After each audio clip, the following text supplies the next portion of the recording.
Alhamdulillahirabbil alamin. Puji syukur marilah kita sampaikan kepada Allah yang telah memberikan kita nikmat, karena dengan nikmatnya kita masih mampu menjalankan aktivitas kita sebagaimana mestinya. Sehingga kita di sini akan membahas tentang bab yang pertama dalam pelajaran pendidikan agama Islam, yaitu iman kepada hari akhir. Peta konsep yang akan kita pelajari yang pertama adalah meyakini tanda-tanda kedatangan hari akhir dan peristiwa yang mengiringinya. Kemudian hikmah beriman kepada hari akhir dalam kehidupan sehari-hari. Setelahnya menganalisis makna iman kepada hari akhir sesuai Al-Quran dan hadis. Dan terakhir perilaku yang mencerminkan kesadaran beriman kepada hari akhir dalam kehidupan sehari-hari. Dan tujuan pembelajarannya adalah yang pertama menjelaskan kejadian hari kiamat menurut Al-Quran dan sains, dan menunjukkan tanda-tanda hari akhir, kemudian memahami tahapan kehidupan hari akhir, mengetahui balasan amal perbuatan manusia, menunjukkan perilaku yang mencerminkan iman kepada hari akhir, dan terakhir menjelaskan hikmah beriman kepada hari akhir. Pembahasan pertama, pengertian iman kepada hari akhir. Kalian sudah tahu apa yang dimaksud dengan iman kepada hari akhir? Yang kalian tahu, iman kepada hari akhir adalah termasuk dari rukun iman yang keenam. Di sini Ibu akan menjelaskan pengertian iman kepada hari akhir, yaitu mengimani segala informasi Allah Subhanahu wa taala yang disampaikan dalam Al-Quran dan Rasulullah SAW, yang dijelaskan dalam hadis mengenai hal-hal yang terjadi setelah kematian atau alam akhirat, berupa adanya pertanyaan kubur, siksa kubur, nikmat kubur, kebangkitan makhluk hidup, dikumpulkannya makhluk hidup, lembaran catatan amal, perhitungan amal, penimbangan amal ketika hidup, kemudian telaga, ada juga jembatan yang menjembatani antara neraka dan surga, kemudian syafaat, surga neraka, dan apa yang Allah Subhanahu wa taala sediakan untuk penghuni surga dan penghuni neraka. Selanjutnya, hanya Allah Subhanahu wa taala yang mengetahui kapan terjadinya hari akhir atau hari kiamat. Tidak ada satupun manusia yang dapat mengetahui kedatangannya. Dan setiap mukmin wajib beriman kepada hari akhir. Karena apa? Karena iman kepada hari akhir adalah termasuk satu rukun iman yang berjumlah 6. Dalil nakli tentang iman kepada hari akhir, yaitu hari akhir pasti akan datang. Bagaimana dalam Quran surat Ghafir ayat 59, di sana dijelaskan bahwa sesungguhnya hari kiamat pasti akan datang. Tidak ada keraguan tentangnya. Akan tetapi kebanyakan manusia tidak beriman. Selanjutnya, peristiwa hari akhir menurut Al-Quran ada dalam beberapa ayat dan beberapa surat. Salah satunya di surat Al-Hajj ayat 1-2, yang maknanya adalah, wahai manusia, bertakwalah kepada Tuhanmu, sungguh guncangan atau hari kiamat itu adalah suatu kejadian yang sangat besar. Ingatlah pada hari ketika kamu melihatnya, semua perempuan yang menyusui anaknya akan lalai kepada anak yang disusuinya, dan setiap perempuan yang hamil akan keguguran kandungannya, dan kamu melihat manusia dalam keadaan mabuk, padahal sebenarnya mereka tidak mabuk, tetapi azab Allah itu sangat keras.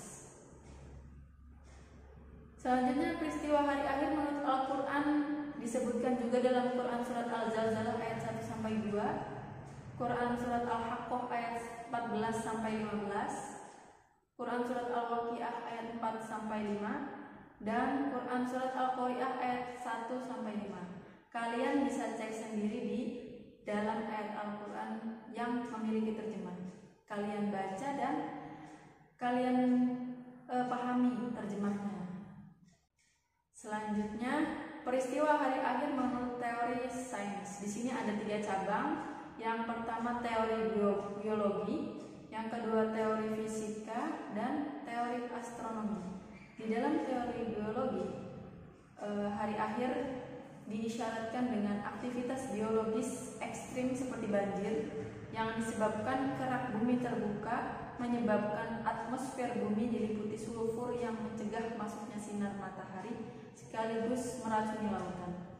Sedangkan menurut teori fisika, di sini disebutkan alam semesta mengalami big rip atau big crunch, yaitu hilangnya energi yang mengikat antar galaksi yang diakibatkan terus-menerusnya ekspansi alam semesta. Selanjutnya menurut teori astronomi, digambarkan dengan ikatan antara planet akan melemah karena energi habis menyebabkan benturan-benturan dahsyat serta hancurnya bumi. Sebagaimana kita ketahui, waktu datangnya hari kiamat itu tidak ada yang tahu. Bahkan Nabi Muhammad sendiri pun belum tahu kapan akan terjadinya hari kiamat. Namun Allah sudah memberikan tanda-tanda yang diberikan kepada manusia dan kepada Nabi Muhammad sendiri bahwa hari kiamat pasti akan terjadi. Di antara tanda-tanda hari akhir itu sendiri adalah tanda-tanda yang telah terjadi dan tanda-tanda yang masih terjadi. Tanda-tanda yang telah terjadi adalah diutus dan wafatnya Rasulullah SAW. Dan yang kedua adalah terbelah bulan dengan isyarat Nabi SAW. Terbelahnya bulan ini sudah terjadi pada zaman Rasulullah SAW, yang kala itu Nabi dan sahabat melihat bulan terbelah, yang satunya ada di atas bukit Mina dan satunya lagi ada di daerah yang lain. Dan Nabi Muhammad di situ memberikan isyarat kepada sahabatnya untuk menyaksikan terbelahnya bulan. Yang kedua adalah tanda-tanda yang masih terjadi. Di antaranya penaklukan dan peperangan, kemudian munculnya nabi palsu, menyerahkan urusan bukan kepada ahlinya, yang tidak paham mereka ikut-ikutan mengurusi, kemudian konspirasi bangsa-bangsa terhadap umat Islam, bencana Khosaf dan Masah yang akan terjadi di bumi manusia, kemudian melimpahnya harta, yang hal ini membuat lupa manusia terhadap dunia akhirat.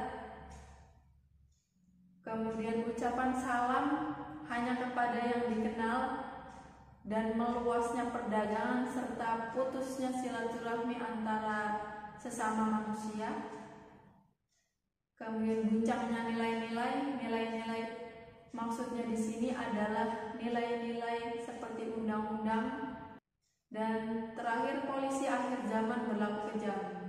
Polisi yang harusnya mengayomi kemudian melindungi, tetapi polisi ini sendiri yang berlaku kejam dan menyiksa masyarakat.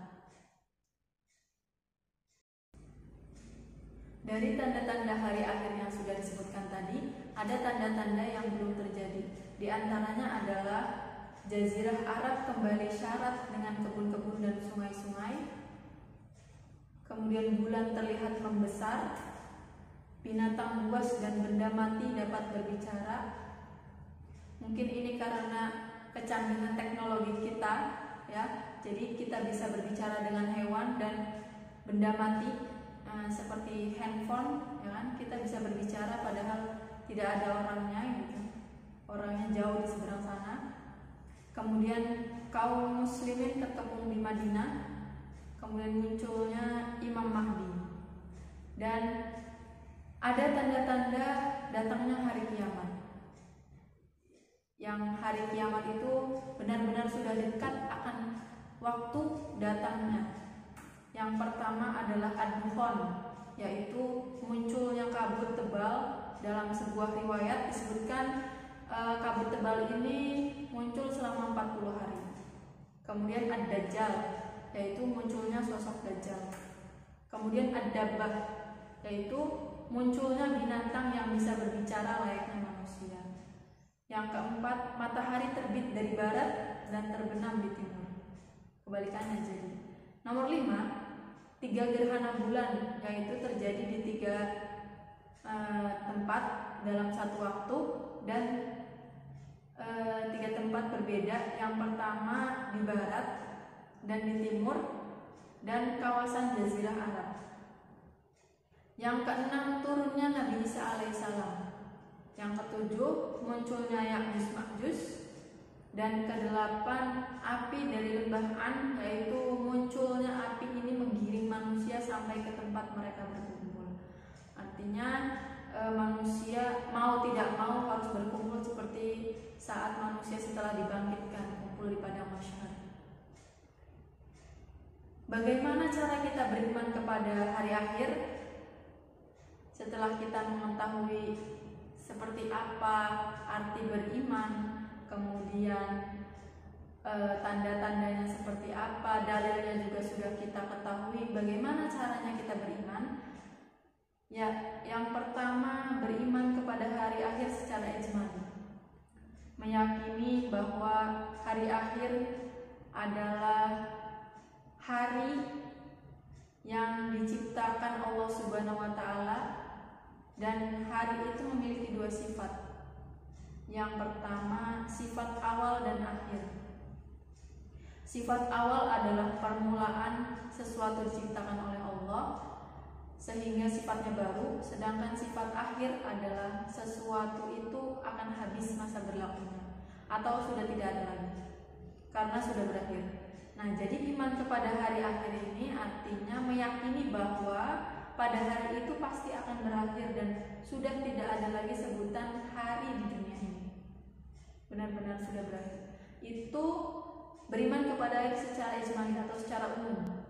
Nah, selanjutnya beriman kepada hari akhir secara tafsili atau secara terperinci.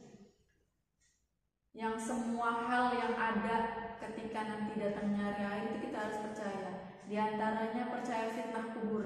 Fitnah kubur di sini adalah seperti ditanyakan dalam kubur, siapa nama Tuhanmu, siapa nabimu, siapa nabimu ya, dan apa agamamu, apa kitabmu, ya. Itu diantaranya fitnah kubur. Semua manusia akan diberikan pertanyaan. Yang kedua, percaya tiupan sangkakala malaikat Israfil. Yang ketiga, percaya hari kebangkitan. Yang keempat, percaya hari pengumpulan. Yang kelima, meyakini al-haud atau telaga di surga. Yang keenam, meyakini terhadap syafaat. Yang ketujuh, meyakini terhadap al-mizan. Dan kedelapan, percaya surga dan neraka. Jelas kita harus percaya surga dan neraka karena setiap amal perbuatan dan setiap perlakuan kita di dunia itu pasti akan ada balasannya. Dan barang siapa yang berbuat baik, balasannya adalah surga, dan barang siapa yang kufur kepada Allah itu balasannya adalah neraka, dan dia akan kekal di dalam neraka selama-lamanya. Mungkin itu saja yang dapat disampaikan dari penyampaian ini. Mudah-mudahan bermanfaat dan kita bisa mengambil hikmah dari yang kita pelajari, terutama mempelajari bagaimana kita beriman kepada hari akhir dan mengetahui tanda-tanda